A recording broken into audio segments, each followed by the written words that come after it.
Hello students, today we are going to start with the speaking part of the exercise of the chapter the desert animals, and you must be remembering this is your book Honeysuckle and we are doing the 9th chapter. And in the previous video we had done the first question and it's part B also, where we were asked to fill in the blanks after finding the meanings of the words given in box. Okay, so today we have to do the speaking part. So first of all we are asked to look at these sentences. First one is, deserts are the driest places on earth. Gabriel spend the hottest part of the day in cool underground burrows. तो बच्चों ये जो आपका driest और जो hottest है ये हमारे सुपरलेटिव डिग्रीज ऑफ एडजेक्टिव्स हैं. ओके, तो हमें क्या करना है, इधर आपको जो ब्लैंक्स हैं इनमें वर्ड दिए गए हैं, आपको इनकी सुपरलेटिव डिग्री जो है वो यूज़ करके फिल करना है. जैसे first is which animal is the dash, तो यहाँ सुपरलेटिव डिग्री में आएगा टॉलेस्ट. आपने सुना होगा टॉल, टॉलर, टॉलेस्ट, तो यहाँ टॉल की सुपरलेटिव डिग्री आएगी tallest. TALLEST. Then which animal runs the fast, तो फास्ट का हमें सुपरलेटिव डिग्री करनी है फास्टेस्ट, तो फास्ट हमें लिखा हुआ है आगे EST लगाकर फास्टेस्ट. तो आप ये बताइए कि which animal is the tallest, सबसे टॉल एनिमल कौन सा होता है? Yes, giraffe. तो आप लिखेंगे giraffe is the tallest animal. क्योंकि आपको यहाँ पे दिया गया है try to answer the questions also, जो आप क्वेश्चन बनाएंगे उसके आपने आंसर भी लिखने हैं. So which animal is the tallest, giraffe is the tallest animal. Second, which animal runs the fastest, fastest मतलब उससे ज़्यादा तेज़ कोई नहीं दौड़ पाता है ना, तो सबसे तेज़ भागने वाला एनिमल कौन सा है? लेपर्ड. आप लिखेंगे leopard. Leopard runs the fastest. Third is which place on earth is the hot और द कोल्ड, तो यहाँ भी आपको हॉटेस्ट एंड द और द कोल्डेस्ट EST लगाकर आपको सुपरलेटिव डिग्री बनानी है. तो हम लिखेंगे Sahara desert is the hottest and the Verkhoyansk, ये रशिया में है, is the coldest place on earth. ये मैं आपको स्पेलिंग लिख देती हूँ इसके कोल्डेस्ट के, BERKHOYANSK.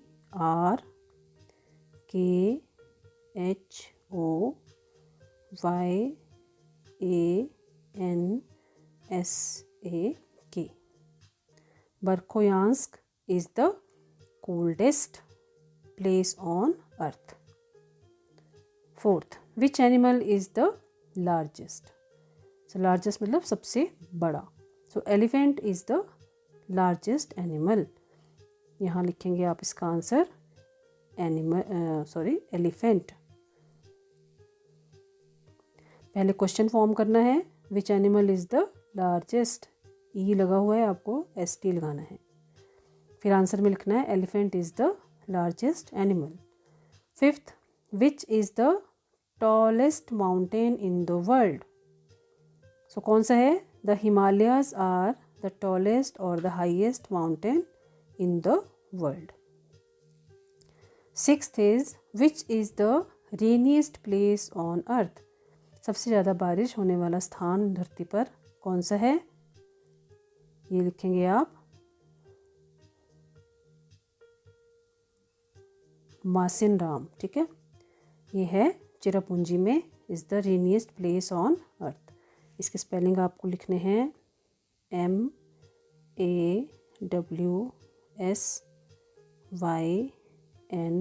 MAWSYNRAM. Mawsynram near Cherrapunji. Cherrapunji की स्पेलिंग है CHERRAPUNJI. UNJI, Cherrapunji is the rainiest place on the earth. 7th है which is the dash living animal, यानी oldest, which is the oldest living animal. तो आप लिखेंगे giant tortoise is the oldest living animal. इसके अलावा आप अपने भी जो कुछ क्वेश्चंस हैं वो इसमें ऐड कर सकते हैं. Now look at these sentences. Most snakes are quite harmless, but a few are poisonous. Most snakes lay eggs, but the rattlesnake gives birth to its young. अब आपको most लगाकर जो है क्वेश्चंस बनाने हैं. आपको ब्रैकेट्स में दिए गए हैं वर्ड्स, जैसे 90% of people are honest, 10% are dishonest. तो आपको इसे रीराइट करना है मोस्ट लगाकर. तो आप क्या लिखेंगे? Most people are honest but a few are dishonest. Most के साथ लगता है अपोजिट में a few, but a few are dishonest. Honest का अपोजिट होता है डिसऑनेस्ट. तो यहाँ पे हम दो चीज़ें कर रहे हैं. एक हम मोस्ट और अ फ्यू लगा रहे हैं, साथ ही हम क्या कर रहे हैं? अपोजिट वर्ड्स भी कर रहे हैं. ऑनेस्ट का अपोजिट होता है डिसऑनेस्ट. ठीक है. Next, lots of fruits have plenty of sugar, some citrus fruit are low in sugar. तो आप क्या लिखेंगे? ये मैं सेकंड बना रही हूँ आपके लिए. थर्ड, फोर्थ और फिफ्थ जो है आपको खुद बनाना है. तो इसमें हम लिखेंगे most fruits have plenty of sugar but a few citrus fruit are low in sugar. Most fruit have plenty of sugar but a few citrus fruit होते हैं बच्चों जिनमें थोड़ा खट्टापन, जैसे संतरा, आपका नींबू, इनको हम सिट्रस फ्रूट्स बोलते हैं, है ना. A few citrus fruit are low in sugar. ठीक है. तो ये दो सेंटेंसेस जो हैं आपको मैंने करके बताए हैं. अब जो थर्ड, फोर्थ और फिफ्थ है, ये देखिए क्या है. Every soft drink except this one has lot of empty calories. ये आपको बनाना है मोस्ट लगाकर. जैसे most soft drinks have lots of empty calories but this one has a few empty calories. Fourth, the majority of films are romances, a few are on other topics. तो आप लिखेंगे most of films are romances but a few are on other topics. Fifth है, the majority of people agree that he is good leader, just a few disagree. So most people agree that he is a good leader but a few disagree. Okay. Next, look at these sentences. Animals cannot survive for long without water, so desert animals have to find different ways of coping. So the first sentence says what cannot happen or be done. पहला sentence बताता है कि क्या नहीं हो सकता या नहीं किया जा सकता, जबकि जो दूसरा सेंटेंस है वो हमें बताता है कि what is it necessary to do, कि हमें उसके लिए क्या करना चाहिए. So आपको ये कंप्लीट करने हैं ऐसे ही. You dash reach the island by land or air, you dash go by boat. तो कैसे करेंगे इसे हम? सोचें. जैसे फर्स्ट है you cannot reach the island. आपको इसमें क्या लगाना है? देखिए, must, therefore, be done. आपको cannot और have to या has to लगाकर इन सेंटेंसेस को कंप्लीट करना है. पहला है you cannot reach the island by land or air, you have to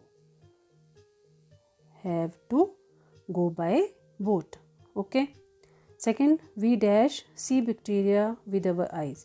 We cannot, हम नहीं देख सकते बैक्टीरिया को अपनी आँखों से. We have to, बच्चों यू, वी और जो प्लूरल्स होते हैं दे, उनके साथ हैव लगता है, और जो सिंगुलर नंबर्स होते हैं उनके साथ हैज़ लगता है। ये मैंने आपको हैज़ और हैव वीडियो जो बनाई थी उसमें समझाया था। तो इसलिए हमारा यू और वी के साथ हमने देखो हैव टू यहाँ भी लगाया और वी के साथ भी हमने हैव टू लगाया है ना। हमें चॉइस दी गई है कि हम हैव टू और हैज़ टू को यूज़ करें और साथ में कैन नॉट को यूज़ करें। तो पहले वाले में हमारा कैन नॉट लग रहा है और दूसरे में हम लगा रहे हैं हैव टू। अब यहाँ ही है तो यहाँ पे आएगा has to. He can not have a few bicycle now ना। He will have to wait till next year. तो यहाँ पे ही विल लगाना पड़ेगा कंप्लीट सेंटेंस की सेंस बनाने के लिए। तो ही can not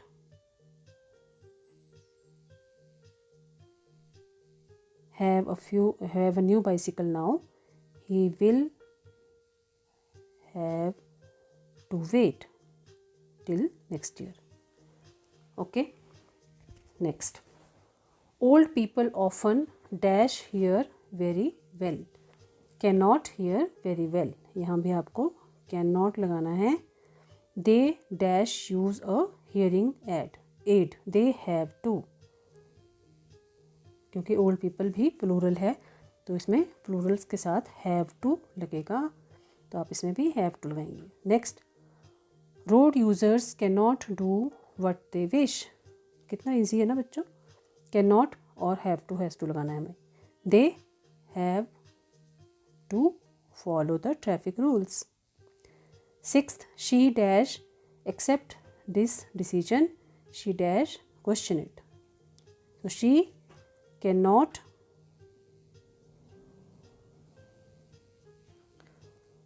accept this decision, she has to question it. यहाँ पे she के साथ हमने has लगाया लेकिन ऊपर हमने he के साथ will have लगाया है ना।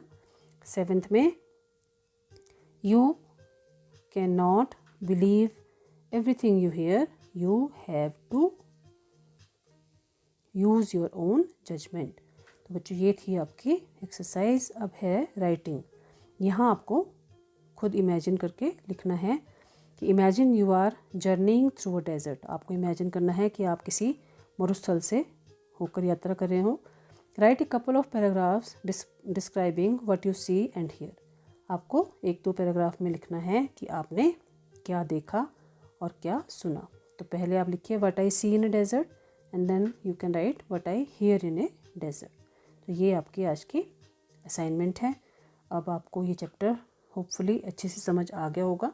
इसकी एक्सरसाइज कंप्लीट करें और जो आपको राइटिंग वर्क दिया गया है उसे कंप्लीट करें और इस चैप्टर को अच्छे से एग्ज़ाम्स के लिए प्रिपेयर करें। अपना ध्यान रखें और खूब पढ़ाई करें। बाय बाय बच्चों, हैव अ नाइस डे।